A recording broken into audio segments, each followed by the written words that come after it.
So I think Straza and JC are just like sipping cocktails by the beach or by the pool. They're in Orlando. So I think they're working pretty hard today.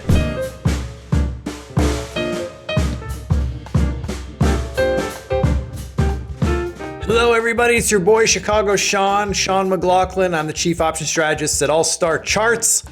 Normally, I'm joined on these calls with either JC Peretz, All Star Charts himself, or Steve Straza, but right now they are in meetings in Florida. So I guess I got to do this by myself today, but that's okay. I'm actually coattailing off a great trade idea that Straza had out there on the blog this week in Coterra Energy. So we'll bring this chart up right now. This chart showed up in the Young Aristocrats report. This is a stock that has a very positive trend in paying dividends. They're increasing, they're steady, and they're increasing, which is, that's a good thing, right? So this is one of those stocks that, if you're a long-term investor, you got to like the setup here. You got to like this strength. You got to like the fact that the dividends just keep increasing. So for those of you who play a longer game, this one might be something you want to keep an eye on. But for us as options traders, we're much more shorter time frame. Typically, when I'm putting on a bullish trade, I'm looking to put a trade on for anywhere from 3 to 9 months in duration, sometimes a year. I'll rarely go beyond a year. That's normally our time frame. But for this one, we've got a very specific situation setting up. So I'm really just going for a tactical hit, which I feel like in a market like this, whipsaws in all directions. It's good to just put on some shorter term plays and hope that they either work or don't quickly, and then we can move on to the next thing. More importantly, we want to define our risk. So here's the chart. This is the longer term chart. The team here loves to put up 10-year charts, right? Great if you're a long-term investor. But for us, we're much more dialed in on what's happening more recently. And here's a 1-year chart of Coterra Energy. By the way, this is ticker CTRA. And what I like is that the team has identified 31 as a level of significance. In fact, if I bring up this previous chart, you can see it highlighted in gray here. The 30 to 31 area is a level of significance. That's been, that price has some memories. You can see on the chart, it acted as both support and resistance in the past, over the past 10 years. We think that likely will act as a floor for prices. Now, let's zoom in closer. We've had a pullback like everything else, most everything else in the market the last couple of weeks. Coterra is no different, but it came down and found support where we thought it would. Additionally, we've got a 50-day moving average rising up below it. And look at that. Wouldn't you know it? Coterra stopped right there at the 50-day moving average. So we do feel like this is a level we can lean against.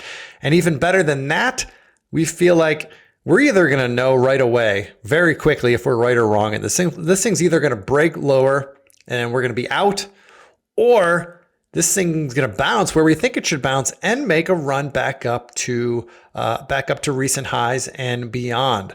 So the way we are playing it, and I didn't bring up an options chart, I apologize, but the way we are playing it is we're going short term. We're looking in July, okay? So we're doing July 35 calls. The 35 strike calls line up right around here, okay? If this thing makes a run or even threatens to run back to highs, our 35 calls in July should play nicely as long as it doesn't wait until like the last week before expiration. We got about 5 weeks till expiration, if I'm ballparking there. So the play here is this. We're buying the July 35 calls. We paid 70 cents for them this morning. You might be able to get them a little cheaper right now. And the plan is simple. If Coterra cannot hold 30, that's my line in the sand. If we break below 30, if we have a closing price below 30, then I'm out the next day for whatever I can salvage in those calls. I paid 70 cents for them. If I can get out of them for 25 cents, it's a loss, but not a total loss, right?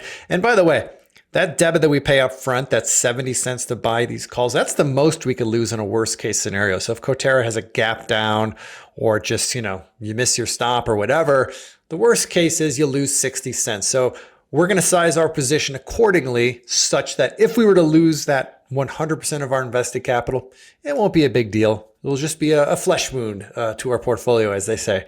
But we're buying the July 35 calls, and if we get the bounce we're looking for, then our first step is we're going to sell half of our position if we get a double in the value of the call. So we paid 70.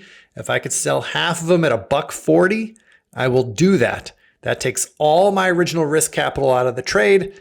And now I've got a free ride on the rest of the position into July expiration, which is what I like. So this is a trade. This is kind of a hit it or quit it type trade. It's either going to work or it's not. We're going to find out really quickly.